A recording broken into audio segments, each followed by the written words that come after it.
みんな、こんに Not ちは。frozen in place after all. 元気ですか？私はレラックスガーディアンです。So, I decided to talk about this because I figured it might be an interesting story for how my family got our first properly owned cat. And I say that because there's a whole story about that later on. But should probably mention right now we have about 5 cats. One of them just gave birth. It's been like about a week and a couple of days, and she moved them under my parents' bed. So that's something. She had 4 kittens, um, and another one of them is also pregnant. We don't know when she's going to be giving birth to as well, but there's that. Uh, the thing about the cats that we have right now, they're actually like a whole family line because the first female cat that we had, we didn't have enough money to spay her. So actually, we also don't have enough money to spay the cats that we have right now. So you can guess it's basically been a cat factory around here. We've basically had cats in the house since like my high school days, and which is where the story is going to be um, going to. So I can't remember what day of the week it was. It was probably a Friday, maybe, and uh, the sky was dark. Like you could tell it was going to rain pretty hard, and I think at the time it actually had rained. Um, I don't know what I was doing outside at lunchtime. I'm the type of person that would sit inside all throughout lunch and just eat my snacks and draw or write or do something, and that while the class is empty and everybody else is out fraternizing and such.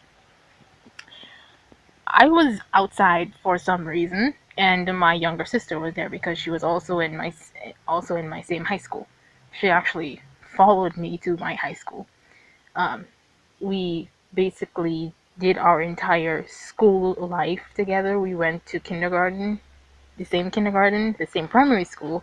But when she followed me to my high school, that was an entirely different matter because for kindergarten and primary, the parents choose which school they want the kids to go to. But in the high school case, you actually have to take an exam and then you write down the high schools that you want to pass for, and depending on how good you score, it would like have a bracket of which high school that you wrote would accept you into that school. Um, in my case, the high school that I went to was my third choice, and when my sister took the exam, the school that I went to was her second choice, and she got into my high school, which means that she did better on her exam than I did. But I digress. She was in the same high school as I am, and honestly, if she was not there, my life would have turned out very different, and honestly, so would hers, because one of her teachers at our high school gave her a job immediately after she graduated. So, and now she's a manager of that specific branch of shop that she's in. So that's great. Um, I'm sorry, I'm kind of going off on a tangent, but the point is that I think my sister got me out of class or something along the lines of that because otherwise I would not have been outside. Like I said, it it had been raining, it was setting up to rain, etc. And a mother cat had like hid her kittens inside of a school drain. The portion where it was completely encased around in concrete, like from a walkway. Most of the drains are open, and if you would like to step down on it, it will come up to like your shin or something. So they were pretty deep, and a bunch of children, well, I don't want to call them children, a bunch of students were standing around trying to coax the kittens who had like bunched themselves up inside that dark PVC pipe of the drain before it actually started to rain really hard to try and get them out of there. It didn't really work. It was the water that pushed them out in the end.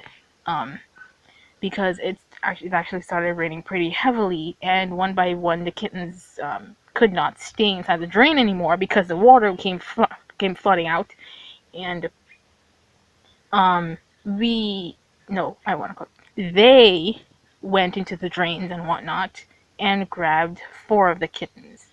The fifth one floated out dead, so unfortunately that. And at the time, I was wearing my signature dark blue sweater, which I wore in every temperature. I didn't care how hot it was or how cold it was. I wore it all the time. So I took it off and I wrapped up one of the kittens in it. And the little thing was shivering against me like for the entire afternoon. I held it in my left arm and I had it against my chest. And I guess the darkness of the sweater like calmed it down or something like that. But anyway, um, the students put the other three kittens on a piece of cardboard behind the library uh, building, if you want to call it like that. And um, I remember that I was like standing on guard because there was a guy who was constantly approaching saying that he wanted to kick the kittens. And I'm like, oh, you want to kick them? Well, you probably wouldn't mind if I kicked you instead, right? And so I was basically just being um, the bodyguard of the group with the kitten in my arm, by the way. I would, anytime he would come around, I would just like try and kick him. I would actually try and kick him because I do not. I mean, I'm sure you yourself would have gotten angry at this dude's um, mentality of trying to kick the kittens that had just gone through a traumatic experience of almost drowning. Yeah, okay, so then, after the bell rang for lunch, the students who had taken care of the kittens went around asking the teachers if they would adopt any of these kittens, like on the spot. And we spent like, I think we skipped a class or something like that afterwards because we were like, the bell already rang. It everywhere is quiet, and well, it was a little jarring for me not be in class at the time. So I guess like we had like an excuse to be outside of school. I mean, not outside of school, outside of class, walking around after the bell had rung. Um, Eventually we got one of the teachers who said that she would take the kittens home and ask around her neighborhood if anybody wanted to adopt the kittens. That was the last I saw of those kittens. I was still holding on to the one that my sister and I had gotten. And so, um, the end of the day came, and my mother came to pick us up in our family car. And neither of us said anything to her, like, at all, until I got into the back seat. And I was like, I sat there for like 3, 4 seconds, and I was like, hey, mom, look. And I opened the sweater, and she looked in and she's like, what? And I'm like, yep, we have a kitten now. And so we took that kitten home, turned out to be a male, and you can probably guess that I did not let go of the kitten until we reached home, so it took like about half an hour for my left arm to properly relax itself. Because that was funny. It was painful, but whatever the case was. The kitten actually did not stop shivering like until it got used to the environment in the house. I can't really remember what happened after we brought the kitten home. I remember how he died though, but I'll get to that a little later. The thing about this particular cat, I think we called him Dexter. Um, he had a habit of crawling onto people's chests or backs if he could get to them, and just curling up there and purring really loudly. Like, the amount of vibration this cat would produce was ridiculous. And I like to think that it's because he thought that being close to a person's heartbeat was the safest place that he could have been. Like, he experienced trauma in his childhood, and like the heartbeat calmed him down or something like that. That's what I like to think. Anyway, when Dexter died, I found him underneath our stairs, and I was like, oh, well, okay then. And then I went back upstairs and I told my mom, and she started crying because, well, that was the first cat we had. And she's like, oh no. And then uh, I don't remember how we got our second cat. Um, I think his name was Sky, and he just disappeared one day because, like I said, we don't have money to spay or neuter our cats. And around here, when um, when the male cats get to a certain age, they just leave. I guess they go wherever and make their own families and such. And they don't usually come back. So, well, right now, there is actually one of our cats that came back. He's practically a stray now, but he knows his name very, very well and quarrels with us anytime he is denied access to the house. Um, he's like a completely ginger cat, and his name is Garfield. He's a fairly big cat, but then again, all male cats get to that size when they get to a certain age. So male cats are all big.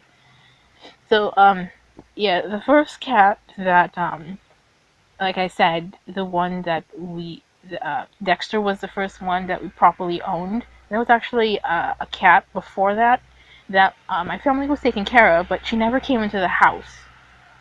And technically, she wasn't ours to begin with. So one night, a cat showed up behind our house. This was like maybe a year or two before this incident took place in the school where we brought home the kitten.